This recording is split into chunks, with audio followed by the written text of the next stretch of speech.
샬롬 샬롬 샬롬 샬롬 샬롬 샬롬 내니 두려워 말아라 나의 아들 나의 딸아 안심하라 샬롬 샬롬 샬롬 샬롬 샬롬 샬롬 나의 평안을 주노라 세상과는 다른 평안 두려워 마라 샬롬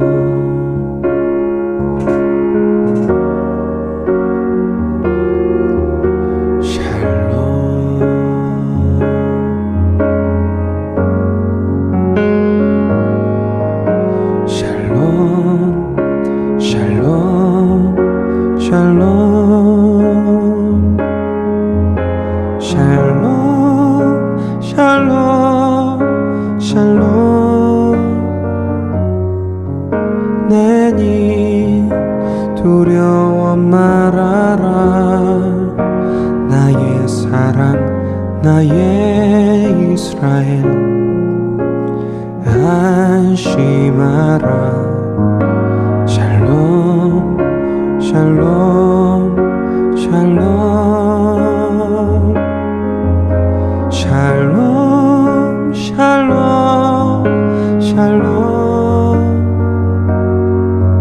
평강 있을지어다 아버지께서 날 보냄같이 나도 널 보내노라 샬롬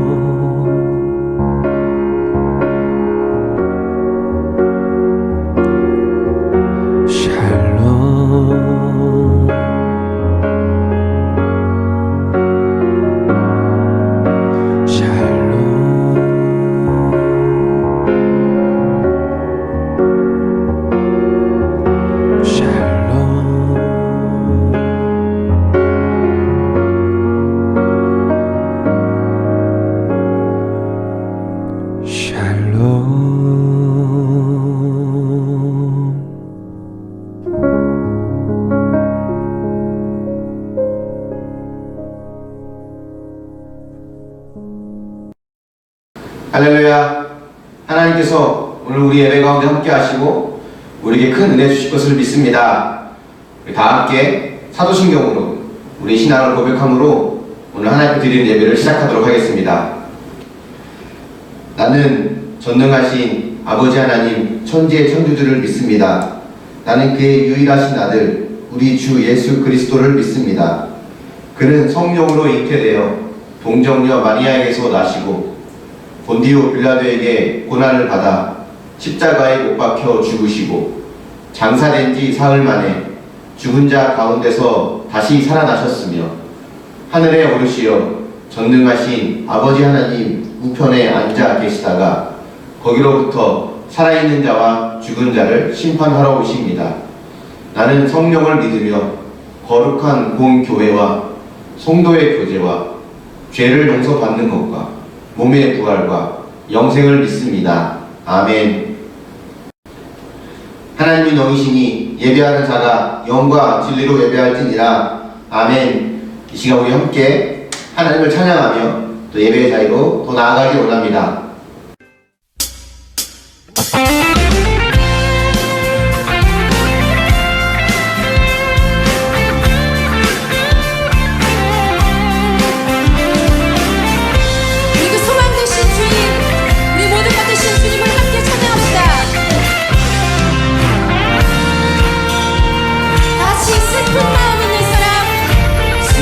슬픈 마음 있는 사람 예수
우리 시간 이 예배를 위해서 기도하기 원합니다. 하나님, 우리가 예배당에 모여 함께 예배 드리지 못하고 있지만 각자의 가정에서 예배 드리는 이 모습을 기쁘게 받아주시고 우리 예배가 하나님께 온전히 드려지는, 하나님께서 받으시기에 합당한 예배가 될 수 있도록 하나님 이 시간 우리와 함께 해달라고, 또 한 주간의 삶 속에서 연약하고 부족했던 모습들을 회개하시며 하나님 우리에게 이 시간 하나님의 거룩한 기름으로 부어주셔서 하나님 보실 때 가장 아름다운 모습으로 예배하는 자가 되게 해달라고 우리 함께 이 예배를 위해서 기도하며 나아가기 원합니다. 기도하겠습니다. 내 영원 거룩한 은혜를 향하여 거룩한 은혜를 향하여 내 마음 완전한 하나님 향하여 이곳에서 바로 이 시간 하나님을 예배하 내 영혼 거룩한 은혜를 향하여 내 영혼 거룩한 은혜를 향하여 내 마음 완전한 하나님 향하여 이곳에서 바로 이 시간 하나님을 예배하 내 영혼 거룩한 은혜를 향하여 오늘 우리의 예배 가운데 함께 하실 주님을 찬양하고 기대하며 이 모든 말씀 예수님의 이름으로 기도합니다. 아멘. 네, 소요리 문답을 함께 교독하도록 하겠습니다. 39번부터 42번까지입니다. 하나님께서 사람에게 요구하시는 의무는 무엇입니까? 하나님께서 사람에게 요구하시는 의무는 그가 나타내신 뜻에 복종하는 것입니다. 하나님께서 자기에게 복종할 규칙으로 사람에게 처음 나타내 보이신 것이 무엇입니까? 하나님께서 자기에게 복종할 규칙으로 사람에게 처음 나타내 보이신 것은 도덕의 법칙입니다. 이 도덕의 법칙이 어디에 간략히 포함되었습니까? 이 도덕의 법칙은 십계명에 간략히 포함되었습니다. 십계명의 대강령은 무엇입니까? 십계명의 대강령은 우리의 마음을 다하고 성품을 다하고 뜻을 다하고 힘을 다하여 주 우리 하나님을 사랑하고 또 이웃 사랑하기를 자기 몸같이 하라 하신 것입니다. 아멘. 하나님 말씀은 창세기 7장 21절부터 23절까지 말씀입니다. 창세기 7장 21절부터 23절입니다. 땅 위에 움직이는 생물이 다 죽었으니 곧 새와 가축과 들짐승과 땅에 기는 모든 것과 모든 사람이라. 육지에 있어 그 코에 생명의 기운의 숨이 있는 것은 다 죽었더라. 지면의 모든 생물을 쓸어버리시니 곧 사람과 가축과 기는 것과 공중의 새까지라. 이들은 땅에서 쓸어버림을 당하였을 때 오직 노아와 그와 함께 방주에 있던 자들만 남았더라. 아멘. 네, 교회 소식입니다. 코로나19 확진자가 이번 주에 오존동에서도 나왔습니다. 여러분 계속해서 예방수칙을 잘 지켜주시고 또 우리가 이 지역을 위해서 또 기도하는 그런 시간이 되었으면 좋겠습니다. 네, 다음 주 예배에 대한 것은 이 코로나 확산 상황을 지켜보면서 결정하도록 하겠습니다. 결정이 되는 대로 여러분에게 공지하겠습니다. 우리가 함께 모여서 예배하고 또 서로 교제하고 양육을 받고 이런 시간이 참 우리에게 요즘은 힘든 시간이기 때문에 이럴 때일수록 더 우리가 각자의 자리에서 말씀을 더 묵상하고 믿음으로 잘 살아낼 수 있길 바랍니다. 가져가신 큐티인 잊어버리지 마시고 꼭 날마다 말씀을 보고 묵상하면서 살아낼 수 있기를 바랍니다.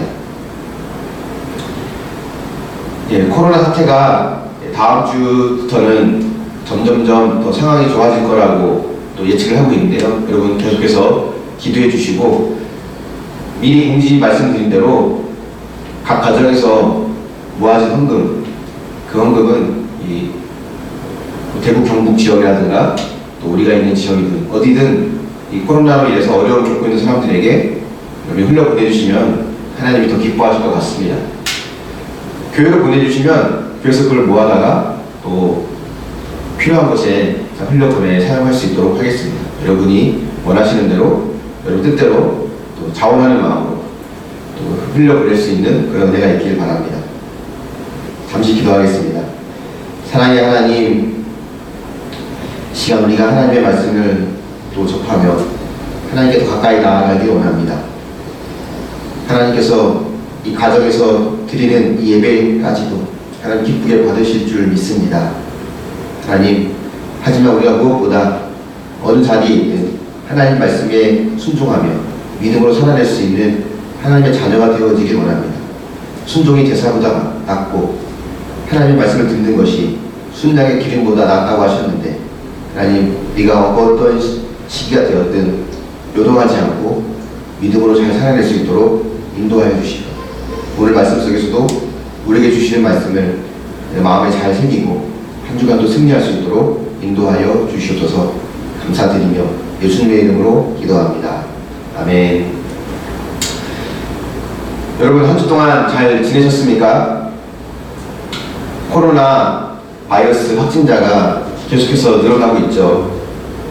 우리가 소식을 이미 접해서 알다시피 이번 주에는 의왕시 오전동에서도 첫 확진자가 나왔습니다. 많은 교회들이 그런 코로나 확산을 방지하기 위해서 또 힘을 모으고 있고, 또 그 차원에서 또 온라인 예배 또는 가정 예배로 주일 예배를 대체하고 있습니다. 서로 얼굴을 보고 교제하고 서로 함께 믿음의 그런 교제를 나누면서 신앙생활을 하는 것이 참 기쁨이고 은혜가 되지만, 우리가 지역을 사랑하는 마음으로 또 지역을 섬기는 마음으로 가정에서 예배를 대신하는 것을 여러분 잘 이해해 주시고 또 함께 따라와 주신 것에 대해서 더 감사의 마음을 드립니다. 많은 교회들이 이렇게 우리처럼 온라인으로 예배를 드리고 있는데, 이렇게 되기까지 참 많은 고민들이 있었을 겁니다. 교회들마다. 근데 한 가지 아쉬운 점이 있다면, 그 고민들이 어떻게 하면 주일 예배를 드릴 수 있을까? 어떻게 하면 예배당에서 못 모이는 이 예배를 온라인에서 잘 드리게 할 수 있을까? 라고 하는 것에만 멈춰져 있는 것이 저는 좀 아쉬웠어요. 물론 중요한 부분이죠. 큰 교회는 큰 교회대로, 또 우리처럼 시스템이 잘 갖춰져 있지 않은 교회들은 또 작은 교회대로 나름대로 이 주일 예배에 대한 고민이 있을 겁니다. 이 참 중요한 부분이지만, 이 주일 예배에 대한 고민으로만 그치고 있는 것이 저에게는 아쉬웠는데, 여전히 우리의 시야가 우리 안에만 머물러 있구나 라는 생각을 하게 됩니다. 세상에 어떤 사람들은 이 어려운 시기에 고통을 분담하기 위해서 임대료를 깎아주는 착한 건물 주인들도 있고, 어떤 의료진들은 대구 경북 지역으로 자발적으로 가서 자원봉사를 하는 분들도 있고, 서로서로 이 고통과 아픔을 나누는 가운데 있을 때 교회는 예배를 어떻게 하면 될까? 라는 고민에만 머물러 있는 것이 저는 한편으로 아쉬웠습니다. 이런 상황에서 고통받는 이웃들에게 교회가 어떻게 하면 희망이 되어줄 수 있을까? 저들의 눈물을 닦아주고 저들에게 소망을 제시할 수 있을까? 이런 고민들을 이 교회가 해야 되지 않을까, 그런 생각을 합니다. 그리고 이 부분은 우리가 어떻게 하면 주일 예배를 잘 드릴 수 있을까라는 이 고민보다 더 중요하다고 저는 생각을 해요. 아무튼 지금의 어려운 이 시간들이 우리의 신앙을 점검하고 또 교회가 어디로 가야 할지, 하나님께서 우리에게 뭘 원하시는지에 대한 그런 생각들을 다시 한번 해볼 수 있는 좋은 기회가 됐으면 좋겠습니다. 우리 계속해서 주일마다 창세기 말씀을 보고 있죠. 오늘은 창세기 7장 말씀을 보려고 합니다. 이 7장은 홍수의 이야기로 채워져 있습니다. 홍수로 심판받는 세상, 또 그 홍수 속에서 구원받는 노아의 모습, 그 모습을 통해 하나님이 우리에게 주시는 메시지가 분명히 있다고 저는 믿습니다. 또한 코로나로 인해서 어려움을 겪고 있는 우리 모두에게도 꼭 필요한 말씀이 되지 않을까 기대가 됩니다. 먼저 영상 하나 잠깐 볼 텐데요. 이 홍수 심판과 방주와 관련된 영상입니다. 당시의 분위기를 간접적으로 볼 수 있지 않을까 하는 마음에 준비했습니다. 한번 보시겠습니다.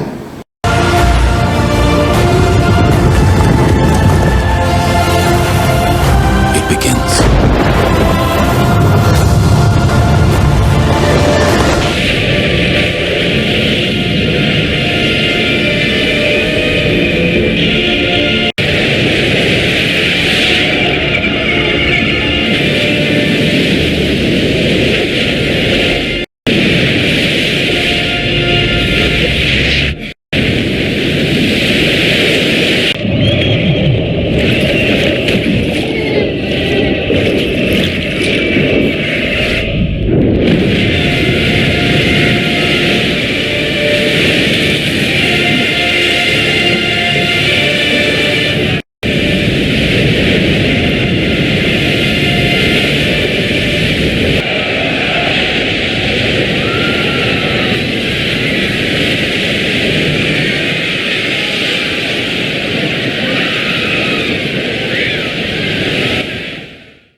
네, 방금 본 영상은 2004년도쯤이었던 것 같아요. 노아라는 영화가 개봉되었었는데 그 영화의 한 장면들입니다. 이 영화는 참 리얼하게 당시의 홍수의 상황을 표현했지만 아마 실제는 이 영화보다 더 참혹했을 거라고 생각을 해요. 근데 이런 참혹한 심판의 현장을 볼 때 이런 생각이 듭니다. 하나님은 참 무서운 분이시다. 하나님이 한번 심판 내리시면 정말 철저하게 무섭게 심판하시는구나, 이런 생각이 듭니다. 우리가 성경을 통해서 본 것처럼 하나님은 은혜롭고 자비로우시고 인내하시며 노하기를 더디하시는 분이라고 되어 있는데, 그만큼 하나님이 우리에게 오래 참으시지만 그 참으시는 것이 영원히 되는 것은 아닙니다. 하나님도 참는데 한계가 있는 분이세요. 어느 정도 하나님의 때가 지나면 하나님이 심판하시는데 그 심판은 아주 철저하고 무섭도록 이 땅 가운데 임해지는 것입니다. 저는 이 홍수 심판의 이야기를 묵상하면서 이런 질문을 한번 해봤어요. 하나님이 세상을 심판하실 때 왜 하필 물로 세상을 심판하셨을까? 성경에는 하나님의 심판의 이야기가 많이 등장합니다. 한 개인에 대한 심판으로부터 또 한 민족, 한 도시, 여러 심판들이 성경에 기록되어 있죠. 또 다양한 방법으로 하나님이 세상을 심판하십니다. 단적인 예로 소돔과 고모라 성을 보면 하나님이 하늘에서 불과 유황을 내리셔서 그 성읍을, 그 도시를 초토화시킵니다. 하나님은 다양한 방법으로 심판하실 수 있는데 그 여러 방법 중에서 왜 하필 물로 인한 심판을 선택하신 것일까? 여기에는 하나님의 어떤 의도와 우리에게 전하고 싶은 메시지가 있다고 저는 생각을 합니다. 오늘은 그 이야기를 좀 풀어보는 시간을 가져보려고 하는데요. 먼저 방주에 대해서 우리가 좀 보려고 합니다. 방주의 모양과 크기는 어떤 모양이고 얼마큼 큰 걸까를 볼 때 창세기 6장 15절을 보면 이렇게 나와 있습니다. 내가 만들 방주는 이러하니 그 길이는 300규빗, 너비는 50규빗, 높이는 30규빗이라. 규빗이라는 단위를 썼기 때문에 이게 정확히 어떤 정도의 얼마만큼의 크기인지 우리는 잘 감이 오지 않죠. 한 규빗은 보통 이 팔꿈치부터 손끝까지의 이 길이를 보통 말합니다. 옛날에는 지금처럼 자가 있거나 이 길이의 단위 센티미터, 미터 이런 것이 정해져 있지 않았기 때문에 많은 사람들이 길이를 말할 때는 자기 몸의 일부인 팔꿈치의 길이 혹은 발의 크기, 이걸로 한 규빗, 두 규빗 이런 식으로 이제 길이를 이야기했었거든요. 물론 사람마다 조금 길이가 차이가 있기 때문에 오차가 있지만 정확하지 않더라도 어느 정도의 길이는 이제 이것으로 이야기했었습니다. 사실 보통 한 규빗이라고 그러면 약 45cm를 말하는데 이 45cm라는 것을 근거로 해서 이 성경에 남아있는 방주의 크기를 오늘 우리가 알고 있는 단위로 환산해 보면 이렇습니다. 방주의 가로 길이, 긴 길이는 약 135m 정도 됩니다. 이게 어느 정도 크기냐면 축구장이 이쪽 골대에서부터 저쪽 골대까지 이 길이가 105m거든요. 축구장의 크기보다 조금 더 긴 크기라고 보면 됩니다. 높이는 약 14m입니다. 보통 한 층의 높이를 2.5m로 잡거든요. 14m라고 그러면 약 5층 높이, 크게 보면 약 6층 높이라고 볼 수 있습니다. 폭은 약 23m 정도 되는 거리라고 할 수 있습니다. 그래서 이 보시는 그림처럼 방주의 크기는 길다란 직육면체 모양이 가까워요. 근데 우리가 보통 주일학 공과책을 본다거나 만화 성경을 본다거나 방주에 대한 어떤 그림이나 이미지를 찾아보면 보통 지금 보시는 이런 그림과 같은 모습으로 볼 수 있게 됩니다. 근데 지금 보고 있는 이 그림이 방주를 나타낸다고 할 때 이 그림 속에는 방주에 대한 어떠한 선입견이 깔려 있어요. 전제가 깔려 있다는 거예요. 그게 뭐냐면 방주는 배라는 겁니다. 방주는 물에 떠다니는 거니까 당연히 배라고 생각을 해요. 그래서 배가 연상되는 그림으로 이 방주를 표현합니다. 근데 여러분 실제로 방주는 배가 아닙니다. 그냥 물에 떠다니는 긴 나무 상자라고 보시면 됩니다. 길쭉한 직육면체, 박스죠. 오늘날 과학자들이 연구한 결과에 의하면 이 방주의 크기, 가로, 또 높이, 폭, 이 비율이 어떤 풍랑과 폭풍에도 가라앉거나 뒤집어지지 않는 가장 안전한 황금 비율이라고 합니다. 그래서 오늘날 큰 배를 만들 때, 항공모함이라든가 이런 큰 배를 만들 때도 보통 이 비율에 맞춰서 배를 만들죠. 근데 배는 단순히 물에 떠 있는 게 전부가 아니에요. 그게 목적이 아닙니다. 물은 물에 떠 있어야 하지만 물에 뜬 상태에서 어디론가 가야 되거든요. 목적지가 있어요. 물 위에 떠서 목적지로 가는 것이 배의 목적이죠. 그래서 배에는 노가 있다거나 아니면 방향을 조절하는 키가 있다거나 또 바람을 이용할 수 있는 돛이 달려있기도 합니다. 근데 방주는 노도 없고 키도 없고 돛도 없어요. 그거 아무것도 없습니다. 왜냐면 그게 필요 없거든요. 방주의 목적은 물에 떠서 어디로 가는 게 아니라 그냥 물 위에 떠 있는 것, 그게 방주 목적의 전부입니다. 오직 그거 하나만을 위해서 만들어진 거예요. 그렇다면 방주 안에서 노아가 할 수 있는 일은 무엇이었을까요? 캄캄한 방주 안에서 노아가 방주를 위해 할 수 있는 것은 아무것도 없습니다. 그냥 기다리는 거예요. 그저 하나님께서 인도하시는 대로 그냥 기다릴 뿐입니다. 하나님께서 방주를 어디로 인도하든 노아는 그냥 하나님의 인도하심을 따라 그냥 기다리고 있는 것, 이 그림이 보여주는 어떤 중요한 메시지가 우리한테 있습니다. 여러분 창세기 3장에서 우리가 아담과 하와의 이야기를 들었죠. 아담과 하와가 선악과를 먹으면서 그들이 가졌던 마음은 무엇이었냐면 나도 이 선악과를 먹고 눈이 밝아져 하나님처럼 되고 싶다는 거였어요. 성경의 죄는 살인하거나 훔치거나 거짓말하거나 하는 것, 그것만을 말하지 않습니다. 그것은 죄가 가져온 결과이고 성경에서 말하는 죄의 가장 근본적인 뿌리는 내가 하나님처럼 되어서 내 인생의 주인이 되겠다는 거예요. 그걸 성경은 죄라고 합니다.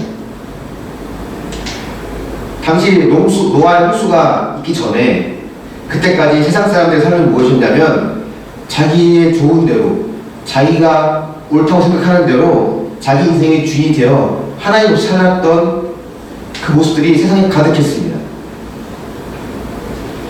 사사기에 나왔던 주제처럼 이스라엘의 왕이 없으므로 사람들이 각기 자기 소견에 오른 대로 행하였더라 라고 하는 이 말씀대로 홍수 직전까지 사람들은 자기가 자기 인생의 하나님이 되어 자기 마음대로 살아왔습니다. 근데 하나님께서 그런 세상을 심판하시고 노아에게 하나님이 원하시는 삶이 무엇인지를 방주의 삶을 통해 보여주시는 거예요. 그건 무엇이었냐면 하나님이 인도하시는 대로 이끌려 가는 삶입니다. 방주 안에 있을 때 하나님이 동쪽으로 인도하시든 서쪽으로 인도하시든 어디로 가든 그냥 그 삶에 따라가는 거예요. 그 인도하심을 따라가는 삶입니다. 그것이 하나님이 우리에게 원하시는 삶이에요. 우리는 다 하나님의 인도하심을 믿는 사람들이죠. 지금까지 우리의 삶을 하나님은 인도해 오셨고 앞으로도 인도해 가실 겁니다. 근데 하나님의 인도하심을 우리가 알긴 알지만 그것을 믿고 신뢰하는 것은 또 다른 차원의 문제입니다. 그 하나님의 인도하심을 믿고 기다리기에는 노아처럼 방주 안에서 아무것도 하지 않고 기다리기에는 불안합니다. 그게 어찌 보면 우리의 솔직한 마음이에요. 하나님이 인도하시는 도로 놔두고 내가 뭐라도 해야 될 것처럼 생각을 합니다. 만약을 대비해서 뭐라도 손에 쥐고 있어야 혹 하나님이 인도하심을 내가 믿지 못할 때에는 만약을 대비한 또 다른 뭔가를 사용할 수 있도록 준비해놔야 마음이 편한 것 같아요. 제가 노아였다면 이렇게 하지 않았을까 싶어요. 하나님이 방주를 만들라고 하셨을 때 혹시 만약을 대비해서 노를 준비해 놓는다든지 다른 것을 준비하지 않았을까 싶어요. 그걸 개척하면서 이 교회를 개척하고 지금까지 오면서 그와 비슷한 경험들을 좀 했습니다. 그러니까 하나님만 믿고 따라가기에는 뭔가 불안한 마음들이 제 안에 솔직히 있었던 것 같아요. 뭐 단적인 예로 우리 교회에 후원하는 분들이 많아져서 어떤 날은 교회 장부가 좀 넉넉해지면 마음이 굉장히 안심이 되고 또 어떤 때는 장부가 좀 줄어들면 마음이 굉장히 불안해집니다.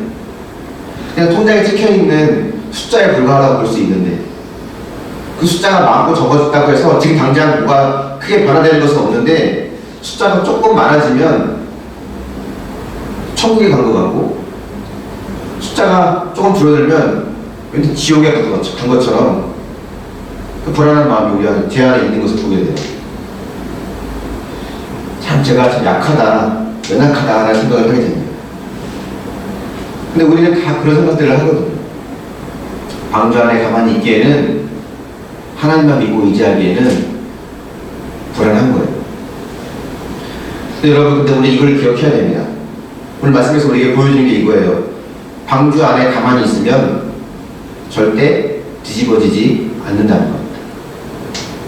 가라앉지도 않아요. 이것을 다윗은 여러 차례 경험하면서 고백하게 됩니다. 하나님은 우리의 피난처시고 산성이시다.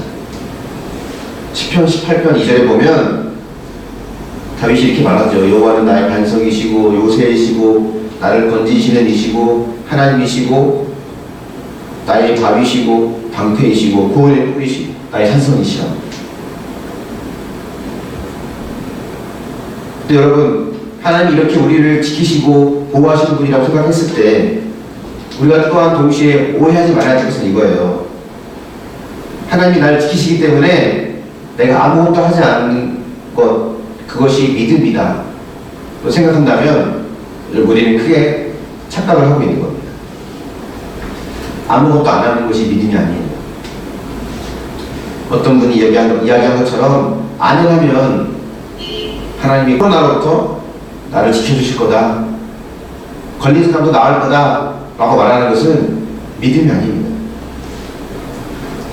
하나님을 진정으로 신뢰하고 믿는 사람들의 삶은 하나님이 주신 삶의 과정에서 최선을 다합니다. 노아가 묵묵히 방주를 짓는 수고를 끝까지 감당했던 것처럼 하나님 내게 주신 삶에 최선을 다해요. 그리고 결과에는 하나님의 인도하심을 신뢰하기 때문에 어떤 결과가 오든 그 결과에는 자유할 수 있습니다. 하나님께서 내 인생의 방주를 어디로 끌고 가시든지 그분은 언제나 옳다라는 믿음이 있는 거예요. 왜냐하면 그분은 우리 아버지이시기 때문에 사랑하는 자녀가 어디로 가야 되는지, 무엇이 그에게 옳은지, 어떤 길이 그에게 가장 선한 것인지를 잘 아시는 하나님께서 하나님의 때와 방법에 맞게 내 삶을 인도해 가신다는 믿음이 있다면, 지금 내 삶이 방주의 삶에 있어서 큰 폭풍의 좌우로 흔들리는 이 불안한 상황이 할지라도 하나님은 언제나 옳다라고 하는 것을 우리 인정하게 됩니다. 그게 하나님을 믿는 사람의 모습이죠. 과정에 최선을 다하고 결과를 하나님께 맡으며 자유할 수 있는 겁니다.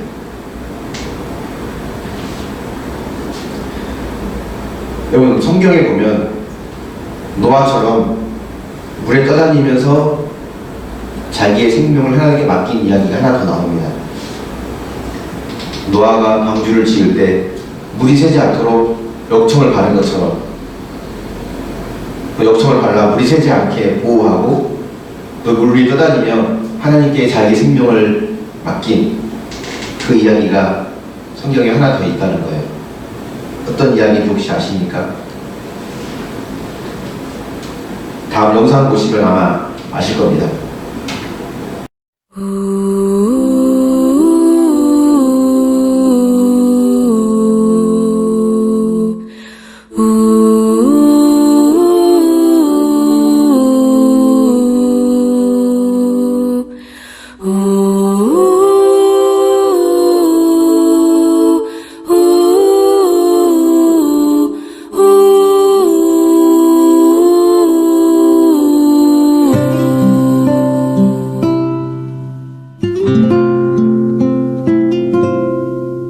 작은 갈대 상자 물이 새지 않도록 역청과 나무진을 칠하네.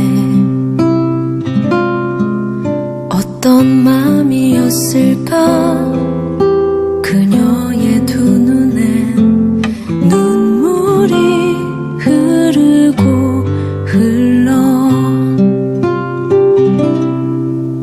동그란 눈으로 엄마를 보고 있는 아이와 입을 맞추고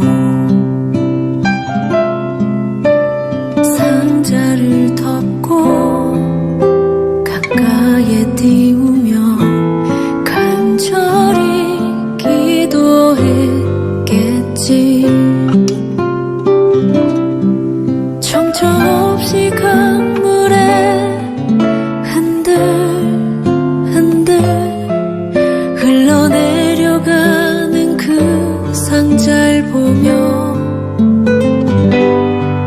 눈을 감아도 보이는 아이와 눈을 맞추며 주저앉아 눈물을 흘렸겠지. 너의 삶의 창조인 너의 장부모이신 하나님 그 손에 너의 삶을 맡긴다.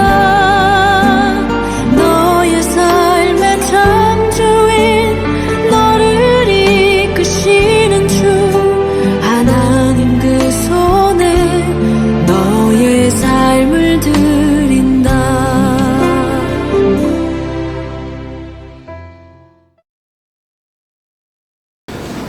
어떤 이야기인지 아시겠습니까? 모세를 담은 갈대 상자죠. 바로왕이 이스라엘 중에서 남자아이가 태어나면 죽이라고 명령을 내렸는데 이 모세 어머니 요게벳은 그 아이를 숨겼죠. 근데 석 달이 지나니까 더 이상 숨길 수 없게 된 거예요. 할 수 없이 갈대 상자에 아기를 담아서 나일강 갈대 사이에 둡니다. 출애굽기 2장 3절을 보면 이렇게 되어 있어요. 더 숨길 수 없게 되매 그를 위하여 갈대 상자를 가져다가 역청과 나무 진을 칠하고 아기를 거기 담아 나일강과 갈대 사이에 두고 노아의 가족을 담은 방주 또 아기 모세를 담은 갈대 상자 이 둘 다 물 위에 떠다니면서 하나님의 구원과 보호하심을 경험하는 그 이야기가 나옵니다. 히브리어 원문이랑 가장 가깝게 번역했다고 하는 킹 제임스 번역본이라는 성경이 있거든요. 그 성경을 보면 방주와 갈대 상자는 같은 영어 단어를 씁니다. 아크라고 합니다. ARK. 모세도 구원하여 주시고 노아도 구원하신 하나님. 여러분 그 하나님이 노아와 모세만 구원하셨을까요? 그들만 지켜주시고 돌봐주실까요? 지금 여러분의 삶은 어떻습니까? 노아가 있는 방주처럼 답답한 상황입니까? 아니면 아기 모세가 담겨있는 갈대 상자처럼 불안한 상황입니까? 우리의 현실은 그럴 수 있습니다. 답답하고 불안할 수 있죠. 그때마다 이걸 기억하십시오. 그 답답하고 불안한 현실이 하나님과 함께하고 있는 현실이라면 가장 안전하다는 거예요. 하나님과 함께하는 것이 가장 큰 복입니다. 우리가 보통 복이라 그러면 예수 믿고 성공한 것, 예수 믿고 축복받은 것, 이런 것을 복이라고 하지만 우리가 예수님을 빙자해서 성공을 자랑하는 거라면 그것은 야만 의지 믿음이 아닙니다. 물론 하나님 우리를 성공으로 인도하실 수 있습니다. 그것이 우리의 자랑이 된다면 그건 믿음이 되지 않아요. 캄캄하고 답답하고 출구가 보이지 않고 언제 끝날지 모르는 이런 방주와 같은 삶, 그 삶에서 내가 주님과 함께하고 있다면 그 삶이 가장 축복받은 인생입니다. 방주의 이야기가 우리에게 보여주는 메시지는 이겁니다. 첫 번째는 이거예요. 답답한 방주 안의 삶에 하나님이 우리와 함께하고 계신다는 것.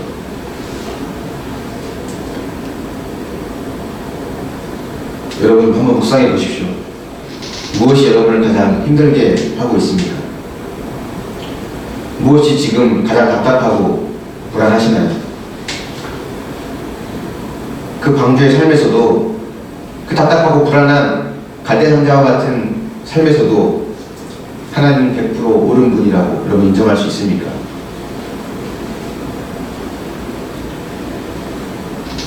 두 번째 오늘 메시지를 볼 텐데요.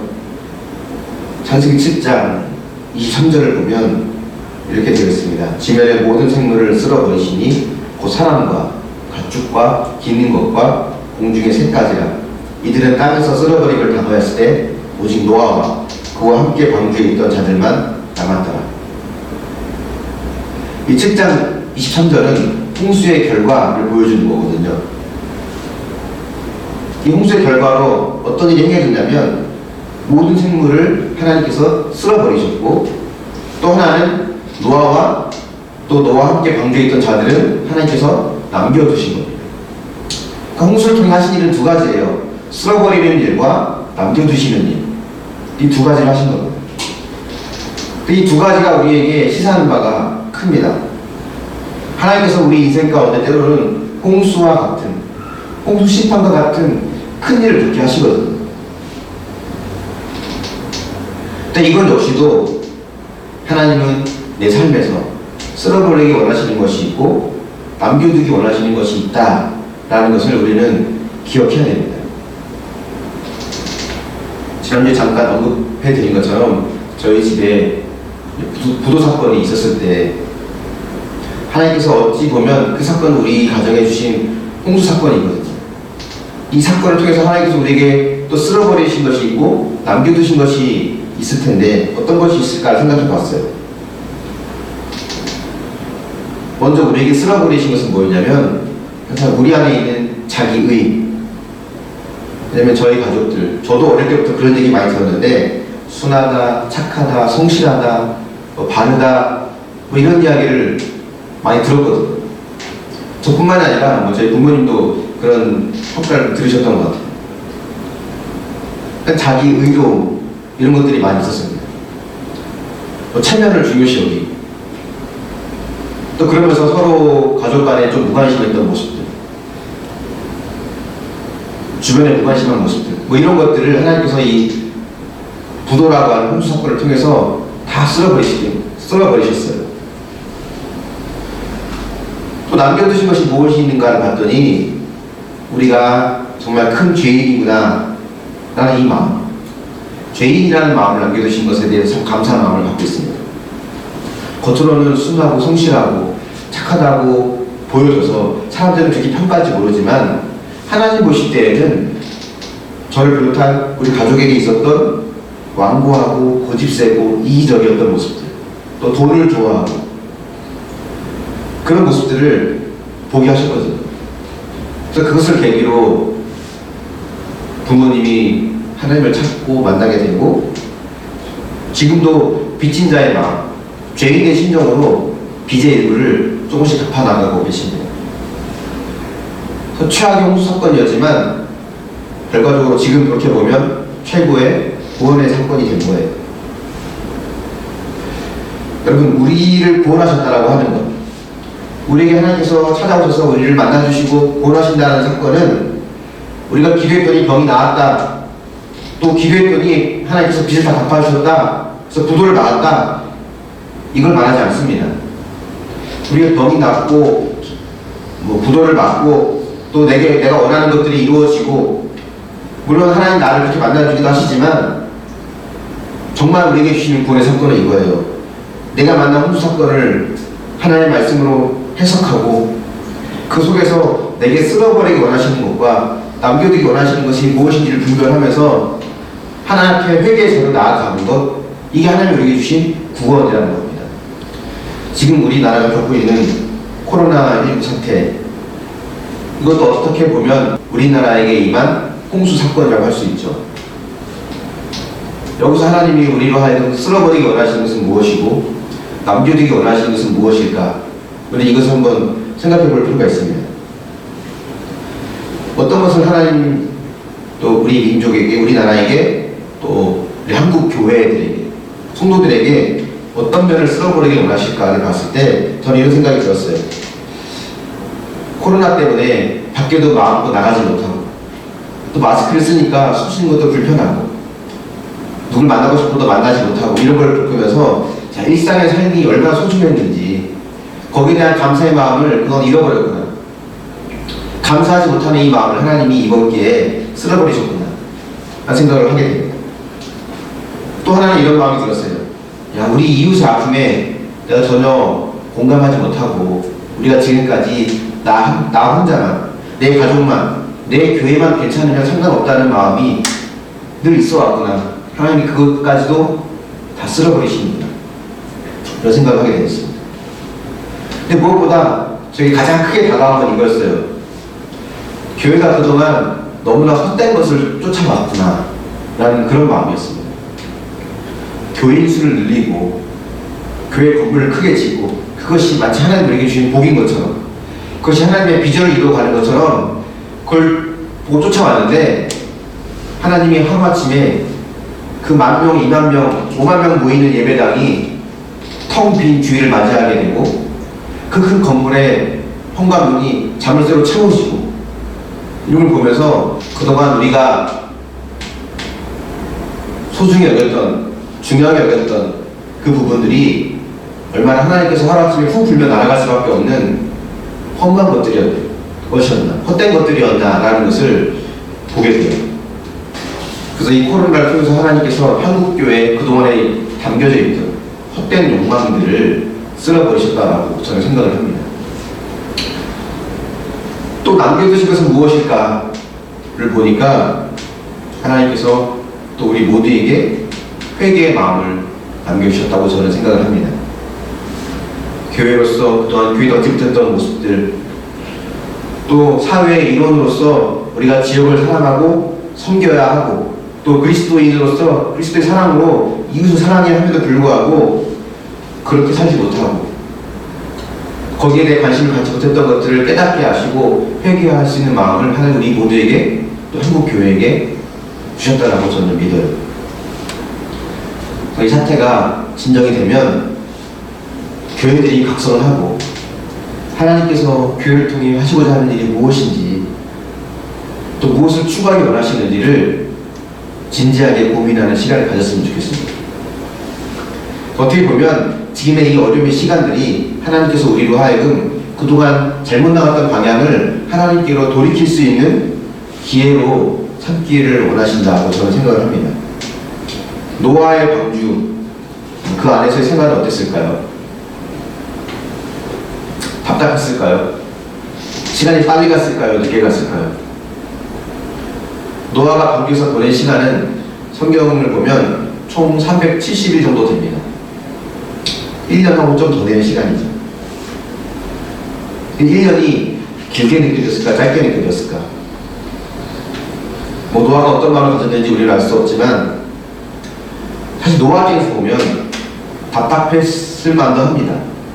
왜냐면 우리는 성경을 결과를 다 보니까 1년 후에 노아가 방주에서 나올 걸 알았지만 노아 입장에서 보면 지금 이것이 10년 갈지 20년 갈지 세상을 뒤덮는 홍수를 보면 이 물이 다 빠지기까지 어쩌면 이 물이 영원히 빠지지 않을 것 같은 두려움도 있을 것 같아요. 우리도 그런 두려움을 종종 경험합니다. 지금의 방주의 안에 있는 삶처럼 답답하고 불안한 삶이 영원히 지속될 것 같은 두려움, 혹 여러분의 방주와 같은 삶이 길고 답답하고 때로 그 시간이 억울하고 그렇기 때문에 원망과 불만이 올라온다면 여러분 이렇게 생각하십시오. 아, 나는 아직 멀었구나.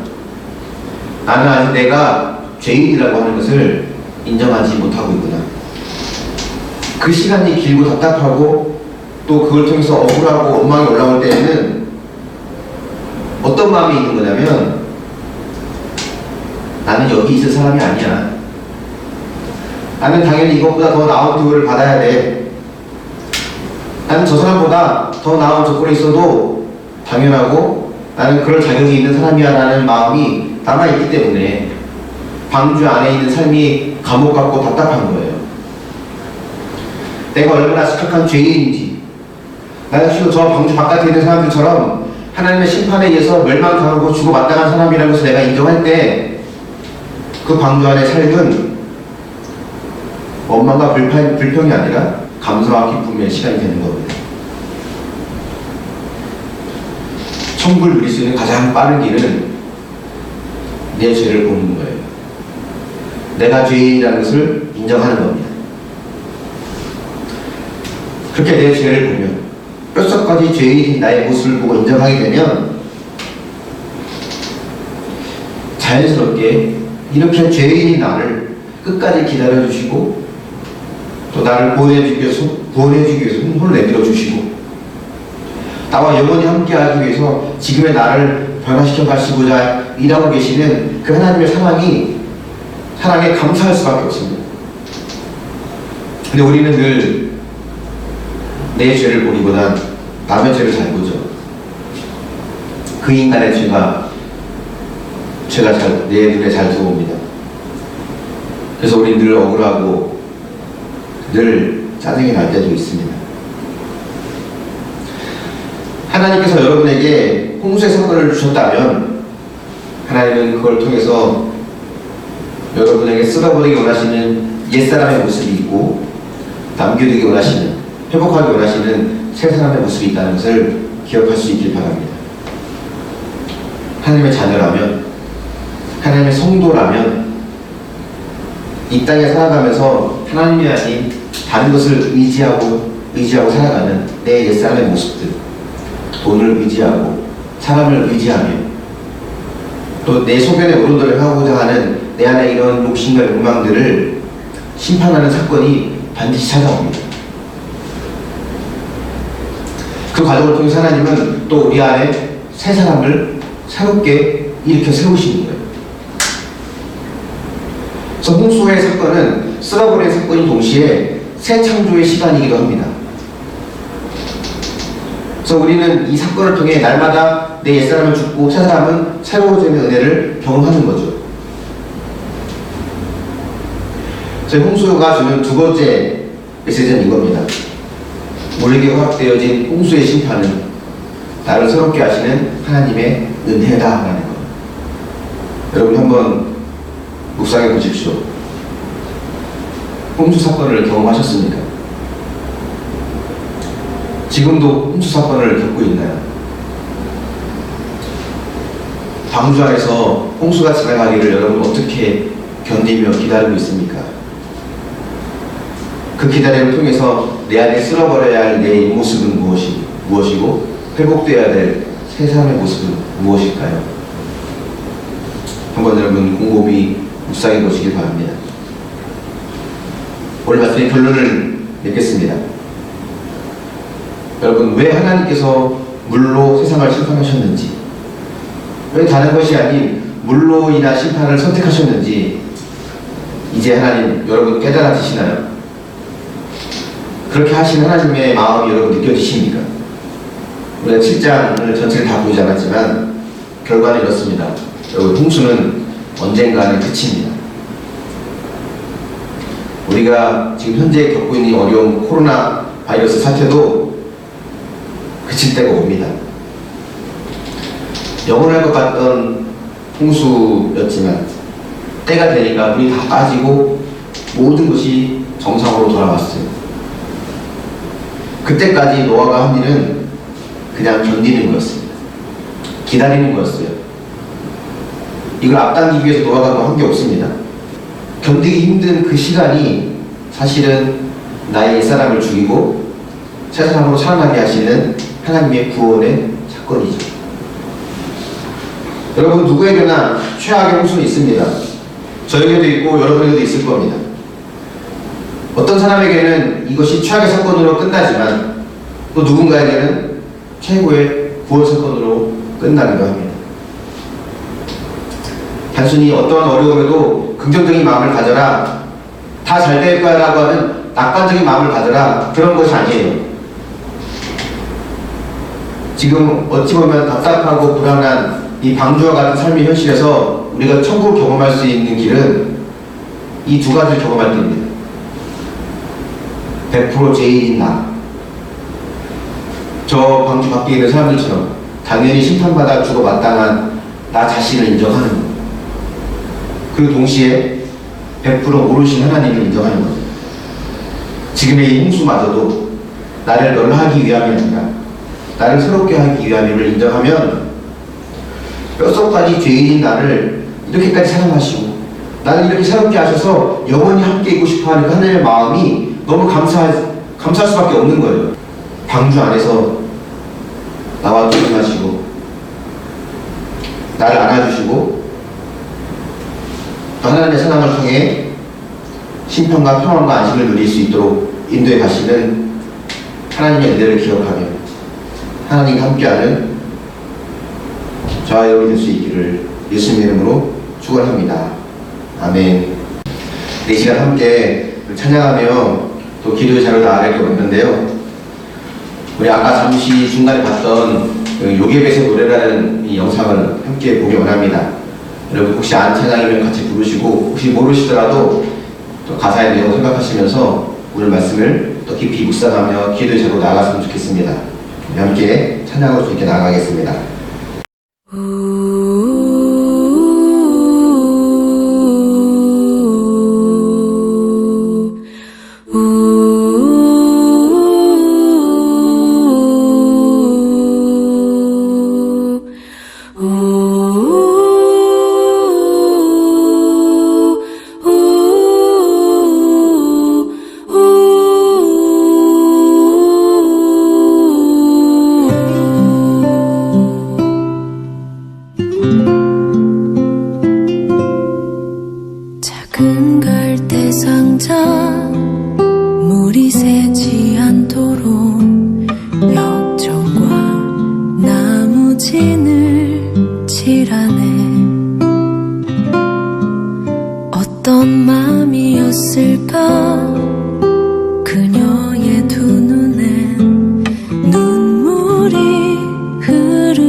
십자가에 띄우며 간절히 기도했겠지. 정처 없이 강물에 흔들흔들 흘러내려가는 그 상자를 보며 눈을 감아도 보이는 아이와 눈을 맞추며 주저앉아 눈물을 흘렸겠지. 너의 삶의 창조인 너의 참 부모이신 하나님 그 손에 너의 삶을 맡긴다. 너의 삶의 창조인 너를 이끄시는 주 하나님 그 손에 너의 삶을 드린다.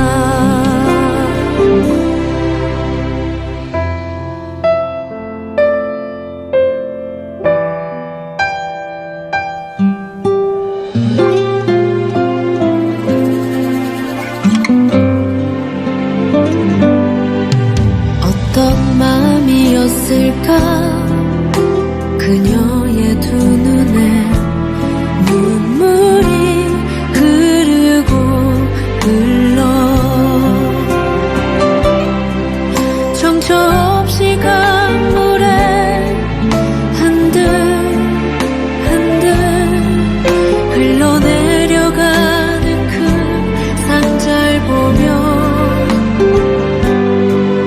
눈을 감아도 보이는 아이와 눈을 맞추며 주저앉아 눈물을 흘렸겠지. 너의 삶의 창조인 너의 참 부모이신 하나님 그 손에 너의 삶을 맡긴다. 너의 삶의 창조인 너를 이끄시는 주 하나님 그 손에 너의 삶을 드린다. 그가 널 구원하시리. 그가 널 이끄시리라. 그가 널 사용하시리. 그가 너를 인도하시리.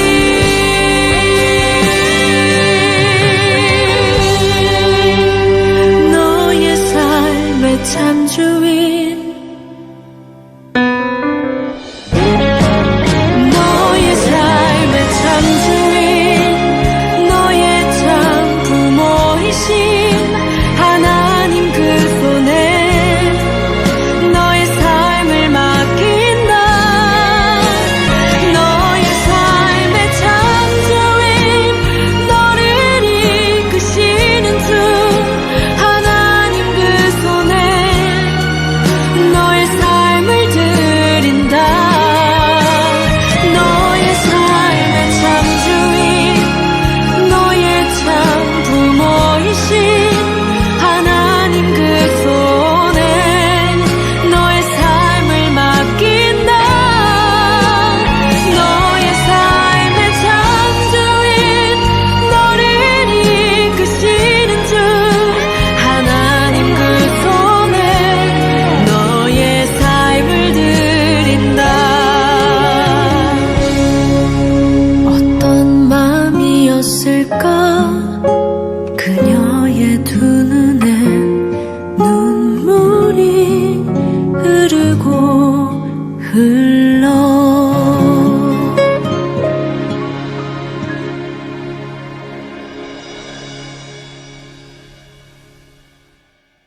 네, 시간 함께 우리 기도하겠습니다.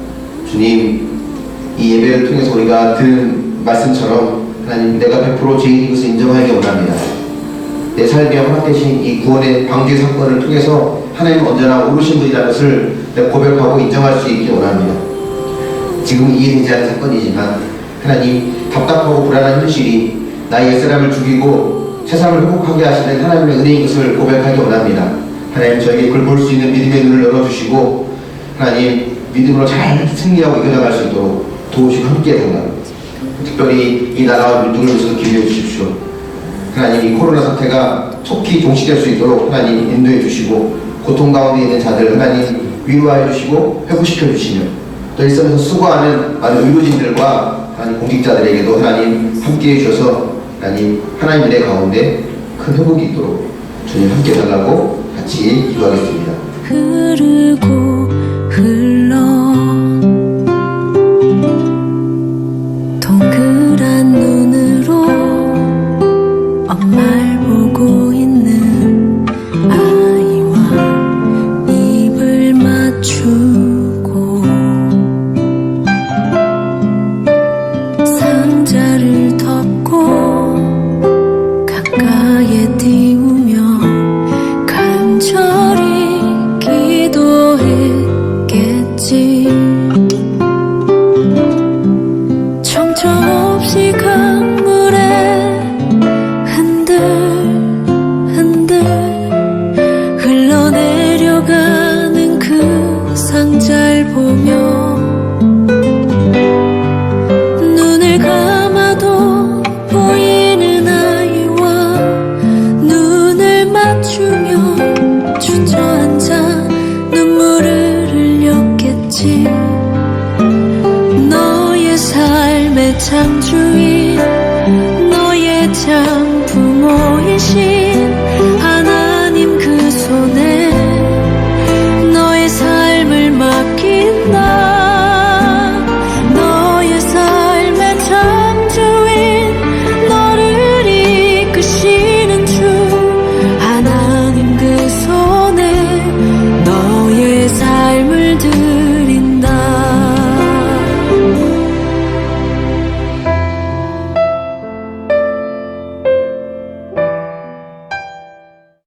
사랑의 하나님, 감사합니다. 이 시간 하나님 앞에 우리가 더 믿음으로 굳건히 세워지는 그런 은혜가 있기를 원합니다. 주님, 우리는 부족하고 연약하여서 지금의 이 홍수의 심판과 같은 그런 일을 겪을 때 그 뜻을 다 헤아릴 수 없고, 그렇기 때문에 불안하고 답답한 마음을 늘 갖고 있을 때가 있지만, 하나님, 언제나 오르신 하나님을 신뢰하며 나의 100% 죄인인 나의 모습을 회개하며 나아갈 수 있기를 원합니다. 주님 안에 머물며 주님이 인도하신 대로 순종하는 것이 가장 하나님이 기뻐하시는 삶인 것을 우리가 봅니다.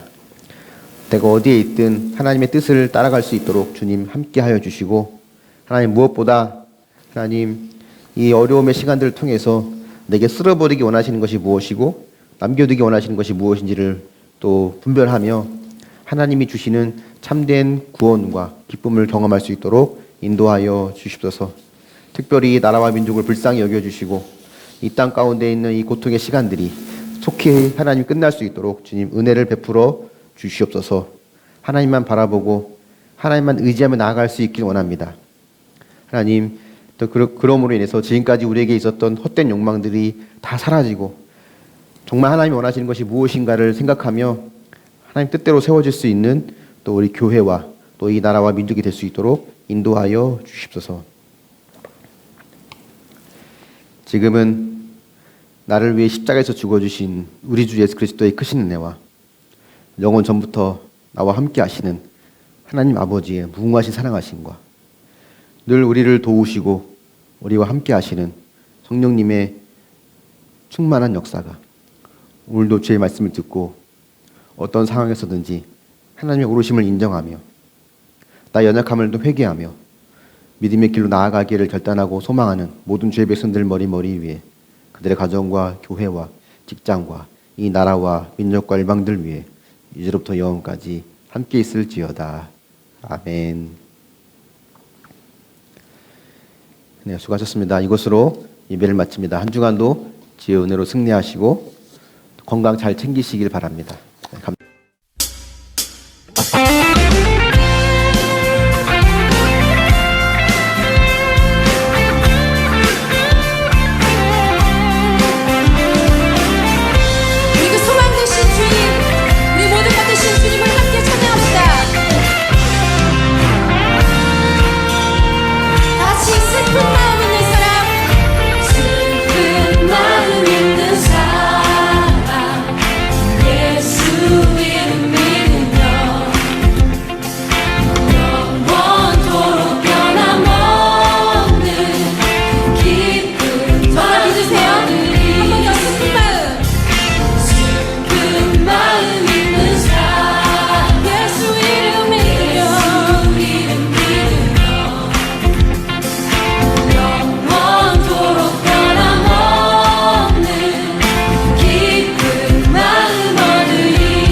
되십니다. 할렐루야.